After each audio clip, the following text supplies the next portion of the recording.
Everything you own fits in one suitcase, Havana. Pick it up and leave before you embarrass yourself further. Philomena Kress, 62-year-old mother of Emery and the social face of the Kress hospitality dynasty, pulled a silk blouse from the open luggage on the suite's marble floor and threw it directly at her daughter-in-law's chest. Giovanna Weld Kress, 35-year-old wife of Emery, and the woman this family had called an outsider since the day she married into it, caught the fabric against her hands before it could fall. Behind her, the floor-to-ceiling windows of Ardenmere Grand's presidential suite looked out over the Pacific. The afternoon light made everything in the room look expensive and clean, which was almost funny, given what was happening inside it. Dunbar Kress, 66-year-old patriarch and founder of Kress Hospitality Group, lifted one of Giovanna's dresses from the suitcase and dropped it over the balcony railing without looking at her. The fabric caught the wind before disappearing below the terrace. Emery Kress, 39-year-old husband of Havana and executive vice president of Kress Hospitality Group, watched from the far end of the suite. He had not moved toward her. He had not told his parents to stop. Standing beside him was Viveka Cole, 32-year-old director of brand development at Kress Hospitality, and the woman Giovanna had watched straighten her husband's collar before a board meeting 3 weeks ago as though it were the most natural gesture in the world. Giovanna touched the blouse still pressed against her chest. "Are you going to stand there," she said quietly, "and let this happen?" Emery looked at the floor. "Do not make this worse than it is." Philomena threw another garment. The corner of a metal clasp caught Giovanna just below her cheekbone. The room went silent for a half-second. Even Philomena seemed to register what had happened. Before the silence collapsed into Dunbar calling for their family attorney, Haverford, who had been waiting just outside the suite with a leather folder containing, among other things, a divorce petition Emery had already reviewed. They had asked Giovanna to come to Ardenmere Grand for the weekend. They had called it a family reconciliation. She had known it was a trap. She had come anyway because she needed to hear what Emery would choose when he believed she had nothing left to offer him.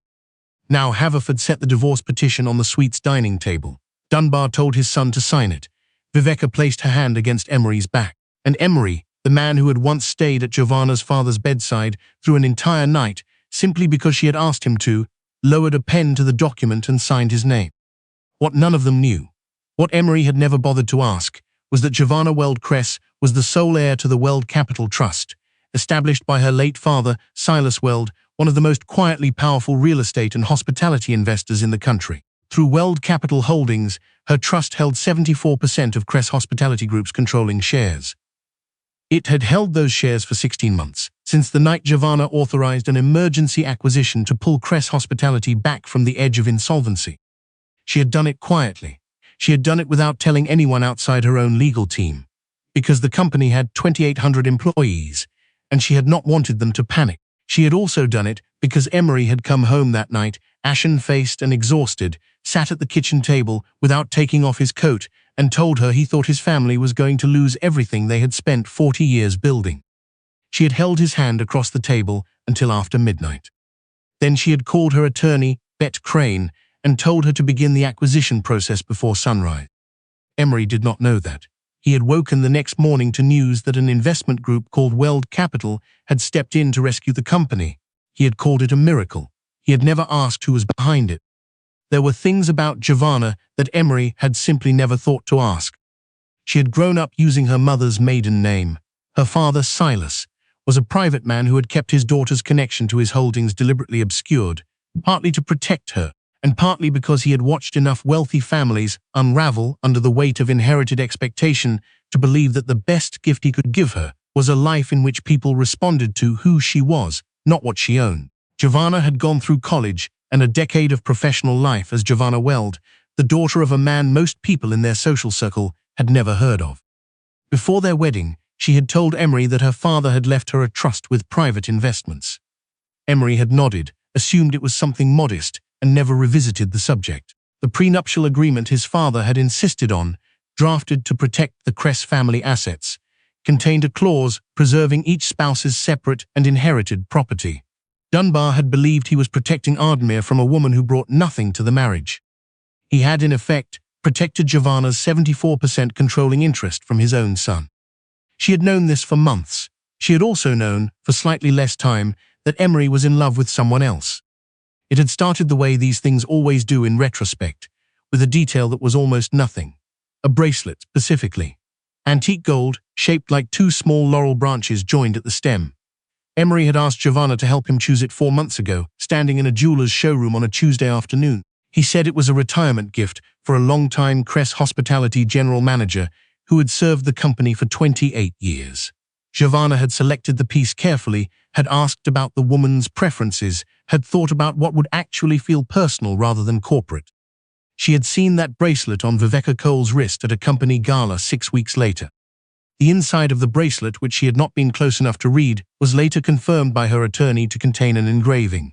For V, everything begins after this. E. Giovanna had not confronted Emery that night. She had gone home, stood in the kitchen for a long time, and then opened her laptop and requested a full financial audit of Cress Hospitality Group's discretionary accounts. The kind of audit that Weld Capital, as the controlling shareholder, had every right to conduct. What the auditors found had made Bet visibly angry during their next meeting. The Cress family had treated the company's accounts as a secondary personal fund for years. Dunbar had charged resort renovations, imported furnishings, and a private wine acquisition to hospitality operating budgets under the description of executive amenity development. Emery had approved Viveka's personal travel as brand research. Haverford had helped structure several invoices to make private expenses appear connected to legitimate business operations.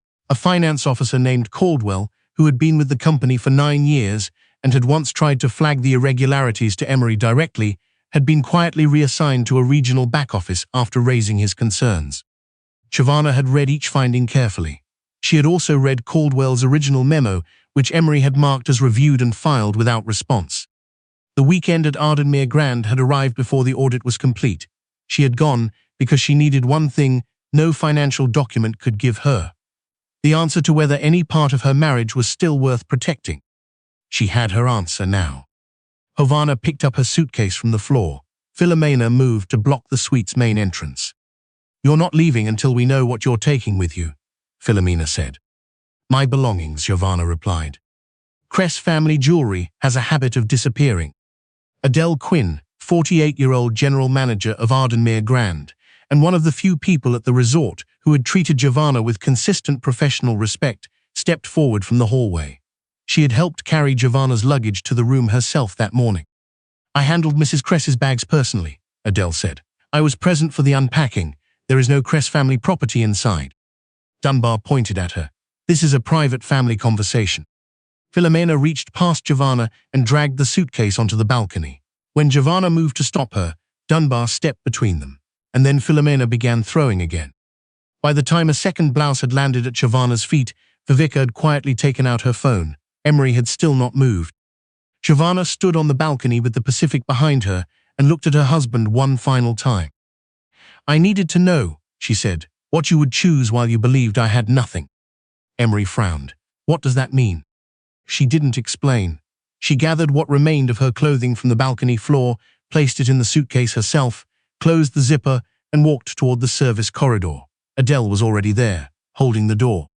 What Dunbar did not know as he watched Giovanna leave was that the presidential suite at Ardenmere Grand was one of the property's few spaces with disclosed exterior security cameras, used because corporate signings and major events regularly took place there. Adele, who had been watching the Cress family carefully for the past 2 hours, and who understood exactly what kind of people they were, had preserved the full footage through outside counsel before Dunbar could order it deleted.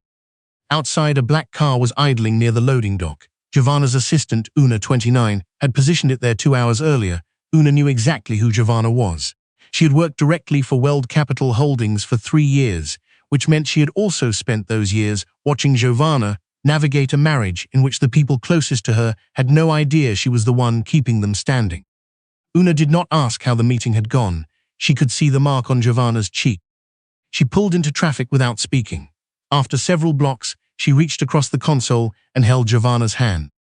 In the rear seat, Giovanna leaned her head against the window and thought about the morning, 8 years ago, when she had decided to trust Emery Cress.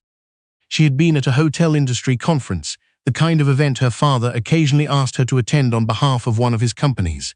She was not there as an heir. She was there as Giovanna Weld, a quiet woman in a well-made dress who most attendees would have assumed was a mid-level analyst. A breakfast buffet had ended, and the cleanup staff were moving through the room when a conference attendee, loud, already unhappy about something, had backed into a server carrying a tray of coffee service. Everything had gone to the floor. The server, a young man who looked like he was probably working his way through school, had knelt immediately to begin cleaning. 3 people nearby had taken out their phones. 2 others had walked around the mess without looking at it. Emery Cress had knelt beside the server. He had picked up broken ceramic pieces with careful hands, helped stack the tray, and told the attendee, the one who had caused the spill and was now complaining about his jacket, to find somewhere else to be. He had not known Giovanna was watching. That had mattered more than anything else. Her father had warned her about men who performed kindness when someone important was nearby. Silas had built an empire quietly enough that he had seen the performance up close for decades. He had also told Giovanna, near the end of his life, that the greatest risk of inheriting wealth was inheriting it, before you understood what it revealed about the people around you. She had believed Emery was different. She had been right for a while. The change had come gradually, through 6 years of slow accumulation, of Dunbar's approval becoming more important than her own comfort, of Viveka's fluency in boardroom language beginning to look, to Emery, like something Giovanna lacked. Giovanna had never corrected that impression. She had kept her knowledge of hospitality finance, acquisition strategy, and operational management entirely to herself, because she had wanted to be loved for what she was without any of it. Bet was waiting at Giovanna's private apartment, a place she kept under the Weld name that Emery had never visited. When Giovanna walked in, Bet took one look at her face and set down her briefcase. "Filing preservation notices tonight," Bet said after Giovanna finished telling her. "Cress Hospitality, Ardenmere Grand, Haverford's firm. Every record they have will be locked down before midnight." "Yes," Giovanna said, "but protect the employees first. Every payroll cycle, every benefit, every operational budget. None of this touches the people who had nothing to do with it." Bet looked at her steadily. "Understood." Carswell Finch, 55, Weld Capital's lead independent director, joined them by phone. He had worked with Giovanna since 2 years after her father's death and had watched her grow from a cautious young heir into a controlled, precise owner who almost never acted on anger. Almost. "The audit findings are solid," he said. "The board can move whenever you're ready." "Then proceed," Giovanna said. The official notices reached Emery's phone at 10:30 that evening. He read the first one while sitting with Viveka in the Ardenmere Grand Bar, still celebrating what he had described to her as a clean ending. The notice informed him that his executive authorization had been suspended pending a governance review by Cress Hospitality's independent committee. His company accounts had been frozen. His suite key would be deactivated at midnight. He called his father. Dunbar had received his own notice, informing him that his chairman's term, extended temporarily during a protected transition period following a capital rescue 16 months ago, had expired that evening. Neither of them understood what that meant until the following morning. The Cress family arrived at Ardenmere Grand's executive entrance at 9 a.m. They had dressed for an announcement. Dunbar intended to name Emery as the company's next chief executive at a press gathering he had arranged on the resort's event terrace. Industry reporters had been invited. A photographer was already setting up near the flagpole. Emery pressed his key card against the executive entrance reader. The reader turned red. He pressed it again. Red. Dunbar tried his own card. Red. Philomena turned to the front desk manager, a woman named June, who had worked at Ardenmere Grand for 11 years, and who had been given very clear written instructions that morning. "There seems to be a system error," Philomena said. "There's no error," June replied. "The accounts associated with your family have been suspended pending a governance review. I'm not authorized to override that." Dunbar's voice rose. "My name is on this building." "The building belongs to Cress Hospitality Group," June said. "The independent board has suspended your executive access." Outside on the event terrace, the reporters had begun to notice something was wrong. The announcement, that was supposed to have started 10 minutes ago, had not started. The Cress family was visible through the lobby glass, and none of them looked like people about to celebrate anything. Emery called Haverford. The attorney who had spent the previous night reading the governance notices more carefully than Dunbar had, answered on the first ring. "You need to attend the compliance meeting," Haverford said. "All of you, the notices are valid." "My father says they're not." "Your father did not read the rescue agreement he signed 16 months ago." Emery went still. "What rescue agreement?" A pause. "The one that brought Weld Capital into Cress Hospitality." Across the lobby, a set of interior conference room doors opened. Carswell Finch walked out first, followed by two members of the independent board and Bet Crane. Behind them, a step back, wearing a dark jacket and low heels, her hair pulled simply away from her face, came Havana. Dunbar saw her first. "What is she doing here?" he demanded, loud enough for the reporters on the terrace to hear it through the glass. Carswell stopped in the center of the lobby. "This is Giovanna Weld Cress," he said, at a volume that carried clearly, "sole beneficiary of the Weld Capital Trust and controlling owner of Weld Capital Holdings. Weld Capital holds 74% of Cress Hospitality Group's voting shares. As of midnight last night, the protected transition agreement has expired and the independent board has acted on the audit findings." Philomena looked from Carswell to Havana. "That's impossible," she said. "She doesn't have. She came from nothing." "She came from Silas Weld," Carswell replied. The name landed differently than Philomena expected. Dunbar, who had spent 40 years in the hospitality industry, knew that name. He knew it the way people who had tried to secure major property financing and been turned away knew it. A quiet company with an enormous footprint that simply never sought attention. He turned slowly and looked at his daughter-in-law. "Weld," he said. "Your father was Silas Weld." "Yes." Giovanna met his eyes. "I used my mother's name, I always have." "You married my son without telling us who you were." "I told Emery my father left me a trust with private investments. He decided what that meant without asking." She let the sentence sit. Bet stepped forward and read the audit findings aloud. One by one, 16 months ago, Cress Hospitality had been 90 days from insolvency.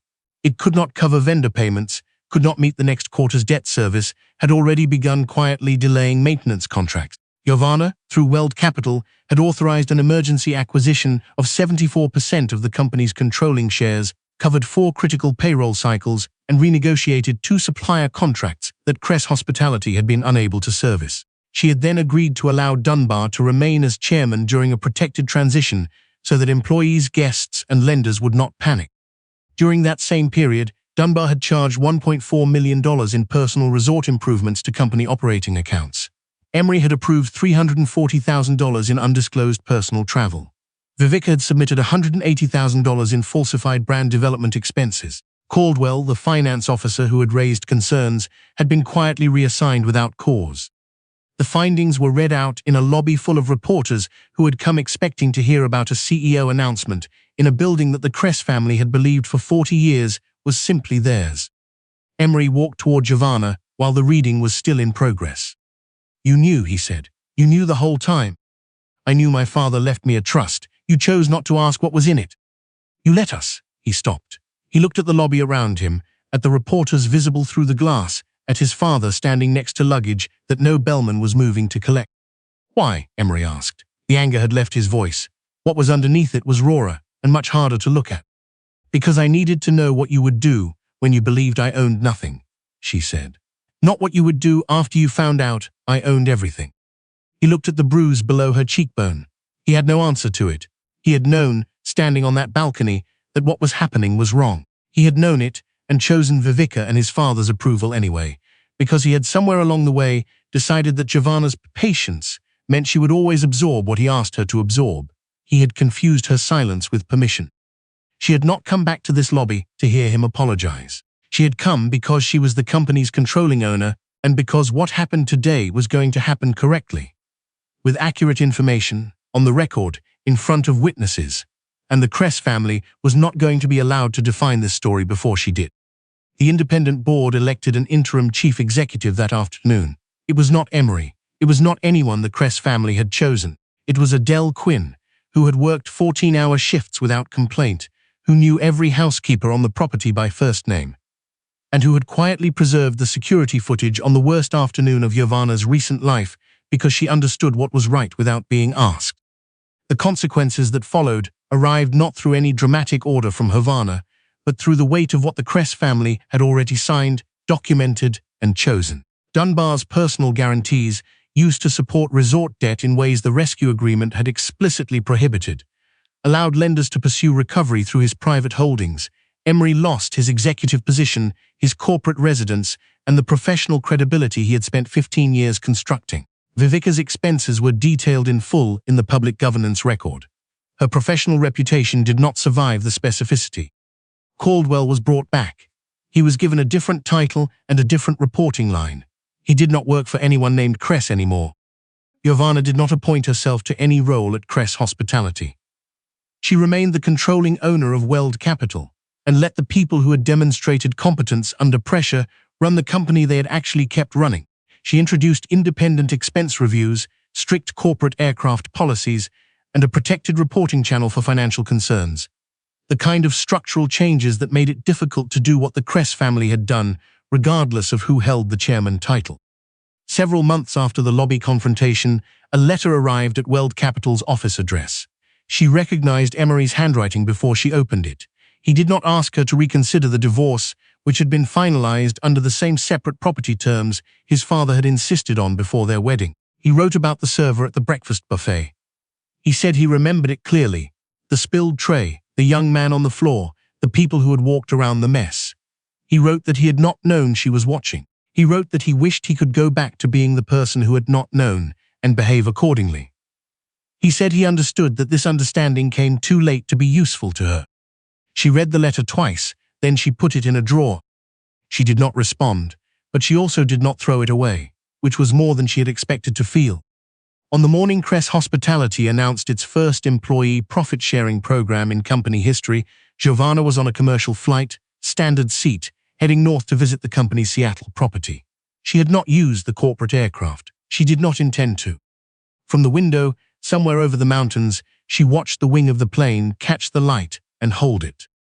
Her father had told her once that the best thing about inheriting quietly was that it allowed you to see clearly. Not who people were when they knew what you had, but who they were when they didn't. She had spent 8 years collecting that information about the people around her. The picture had not been what she had hoped. But the picture had not been only loss. It had also been Adele, holding a door open in a service corridor without being asked. It had been Caldwell filing a memo he knew might cost him his position because the numbers were wrong, and someone had to say so. It had been Una reaching across the console of a car and not saying a single unnecessary word. The aircraft leveled at altitude. Below, the mountains gave way to a wide plain that stretched further than she could see.